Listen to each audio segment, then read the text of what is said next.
Olá, seja bem-vindo a mais uma aula do nosso curso de cinemática com Vlad Ítalo. E na aula de hoje nós vamos falar sobre gráficos do MRUV. A primeira coisa que nós vamos aprender é como identificar que aquele gráfico possui uma propriedade gráfica. Então vamos começar com a propriedade do cálculo de área. Então, imagine que você tenha um gráfico que na vertical apresenta a grandeza A e na horizontal apresenta a grandeza B. Aqui pode ser velocidade, aqui pode ser o tempo, por exemplo. Aqui pode ser força e aqui pode ser deslocamento. Qualquer que seja a grandeza. No eixo vertical a gente tem uma grandeza A e no eixo horizontal nós temos uma grandeza B. E o gráfico pode ser uma reta, pode ser uma parábola, uma hipérbole, o que for. Certo? Quando é que eu sei que a área desse gráfico ela é numericamente igual a alguma coisa?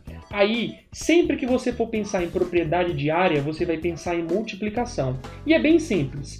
Toda vez que você for identificar essa propriedade gráfica, você vai fazer o seguinte. Você vai pegar a unidade da grandeza A e multiplicar pela unidade da grandeza B.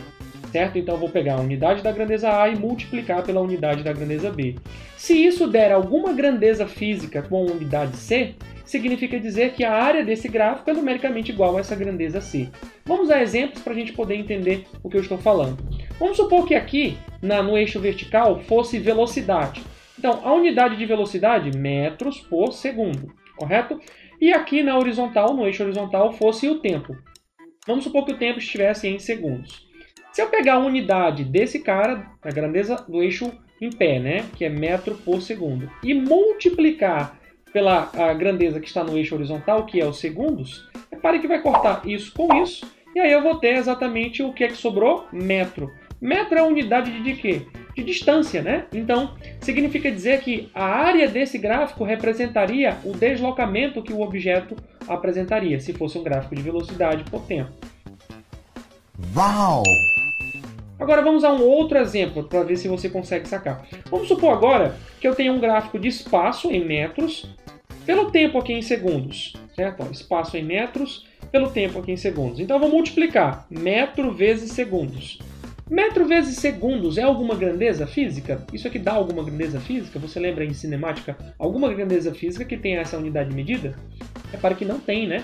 Então, nesse gráfico de espaço, ó, em função do tempo, como o espaço vezes o tempo não me dá nenhuma grandeza física, significa dizer que a área não mede nada. Eu só vou calcular a área quando a multiplicação das unidades me der alguma grandeza física que eu conheça. Como, por exemplo, vamos supor que eu tenha um gráfico aqui, olha só, um gráfico de a aceleração, ou seja, a unidade metro por segundo ao quadrado, ok? Por tempo. Então aqui, vamos colocar aqui o tempo em segundos. Ah, professor, sempre vai ser o tempo na horizontal?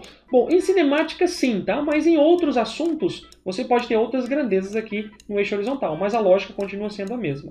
Então, ó, se eu pegar metro por segundo ao quadrado, que é a unidade de aceleração, que é a grandeza que está nesse eixo agora, e multiplicar pelo tempo, que é a grandeza que está no eixo horizontal, repare que a gente vai conseguir cortar isso com isso. E sobrou metro por segundo. Ó, sobrou um metro aqui em cima e um segundo aqui embaixo. Ora, metro por segundo é unidade de quê pra gente? De velocidade. Sempre que você calcula uma área, você está calculando a variação de alguma coisa. No caso, a grandeza física que está dando aqui é a grandeza velocidade. Então, você está calculando a variação de velocidade. Então, é bem simples.